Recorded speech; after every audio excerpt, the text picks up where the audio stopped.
Lives here, spent a lot of many hours, I think, aquí él ha talking to pasado him muchas horas hablando con él. you've other journalists Y al igual que él, muchos otros periodistas lo han hecho también. And Y finally, finalmente, I think we have to give him credit yo for creo que hay que having darle this vision crédito por haber tenido esa visión bringing all this material to us de hacernos llegar todo este material trusting us y por haber to do what confiado we en did nosotros with this que íbamos a hacer lo material. que hemos hecho al final con este We material. worked well, then we Yo had creo que our hemos trabajado relationship, we bien con él, cooperated very hemos well. tenido una buena relación, hemos colaborado That bien. was our business and that was our job, Era nuestra tarea, and por it's otra worked parte, perfectly well. y todo Now, funcionaba perfectamente bien. then the guy has his own personality Pero and luego his este señor tiene su propia way of personalidad y functioning, su but that's manera de actuar, pero bueno, eso ya that's es his otra own cosa. problem. As Ese es su a problema. source and as a vehicle fuente, for important information, of Como course, fuente he de has to be información muy protected. importante, por supuesto, tiene que protegerse. Well, I would mostly, we treated him as a source, meaning that except for the fact that we agreed to an embargo on the timing of release, de que había una especie de embargo cuando se podía publicar, pero por lo demás no nos ha dicho qué escribir, ni cómo escribirlo, ni cómo editarlo. Además de ser fuente, llegó un momento que se convirtió en el tema de nuestras noticias y artículos por el enorme impacto que tuvo en el mundo, ¿no? Y de hecho, bueno, pues hemos escrito sobre su impacto.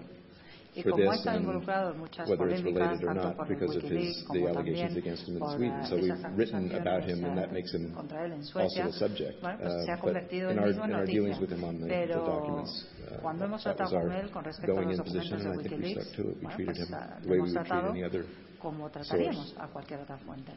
Bueno, lo que sí creo que a estas alturas podemos decir es que seguramente Wikileaks abre una era en un sentido muy concreto, que es seguramente una carrera entre organizaciones como Wikileaks o estilo Wikileaks, se llaman OpenLeaks u otras nuevas, e incluso periódicos como los que estamos hoy aquí, que decidan organizar canales similares a los de Wikileaks para recibir en el futuro filtraciones de forma organizada y sistemática. Entonces, esta carrera que se abre entre este tipo de operaciones y, naturalmente, los gobiernos que van a tratar de mantener sus secretos, yo diría que de forma legítima. Personalmente opino que, naturalmente, que los gobiernos tienen derecho a mantener sus secretos. Seguramente un gobierno, un Estado o una empresa no puede funcionar con total transparencia y, naturalmente, eso es legítimo siempre y cuando esos secretos que los gobiernos intentan guardar no escondan mentiras a los ciudadanos o engaños. Entonces, en esa carrera que se abre hacia la mayor transparencia posible y el derecho legítimo de los ciudadanos, de los gobiernos, de mantener ocultos sus secretos, ¿cuál es el papel que vamos a jugar los periódicos?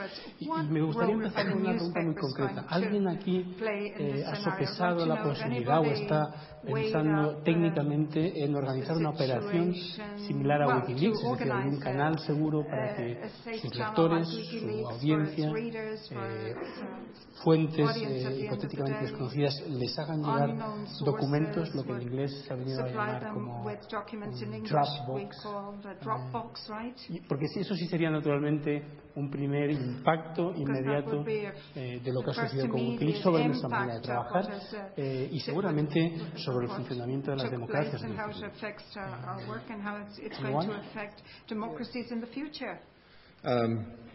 Well, you already know the answer to your question, but I guess the others don't.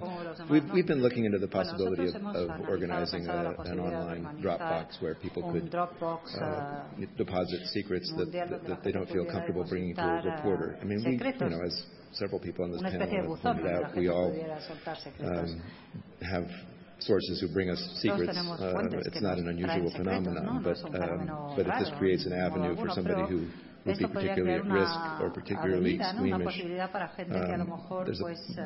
We're looking into doing that. There are a number of questions, some legal, but mostly journalistic, and the main journalistic one, I think, is the question of how, if something is truly anonymous, how do you verify, how much more difficult is it to verify the genuineness of the material? I don't think that that's necessarily an insurmountable barrier, but it's something we're talking about. We are a Dropbox since 64 years and it works quite well. If there is another way people want to deliver information, I'm happily to open it. Yeah, well, yes, leaks have always existed. Por supuesto, afortunadamente. Además, we're happy also to benefit from leaks when we can. There's one aspect of the documents from Wikileaks that we haven't been able yet to use, so we really want to do this, but probably we haven't had time yet, but which is to investigate on those.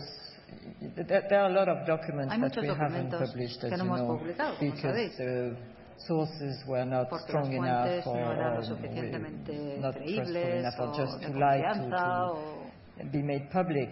But there are great avenues to investigate.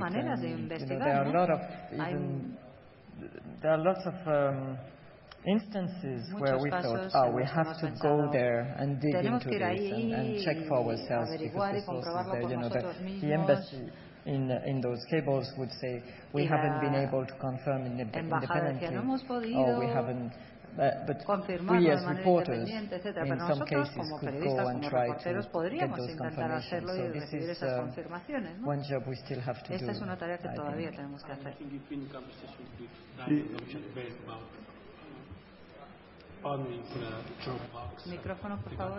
Well, I think this is an area where technologists, web developers are ahead of the journalists, really, because they know how vulnerable digital communications are. So I think what's changed, I mean, we've been in the business of, we've received leaks for 120 years. But I think what has changed and what we've woken up to, possibly with the help of people like Julian Assange and Daniel Baumscheit-Berg, is an awareness that every time you make a phone call or send an email or try any form of communication, you're leaving a digital fingerprint. And I think journalists haven't given enough thought to how we make the act of whistleblowing safe. And again, trying to widen out. I mean, on the panel, we all live in democracies, and we would hope and expect that the official agencies and corporations in our countries wouldn't use those kinds of surveillance in order to find out who was telling us things. But in most parts of the world, that's not true. And to the extent to which we are now all international news organizations and would aspire to have a role in continuing this thing that we've done with Wikileaks, which is to publish into countries that don't have a free press, and would want to solicit information from people. I think we do have to think about the technologies and whether we can build them ourselves, or whether that's something that is best outsourced to the Wikileaks and the OpenLeaks as well. Me gustaría, porque tampoco tenemos ya mucho más tiempo, abrir un poco el abanico y fijarnos por un momento en lo que está sucediendo en el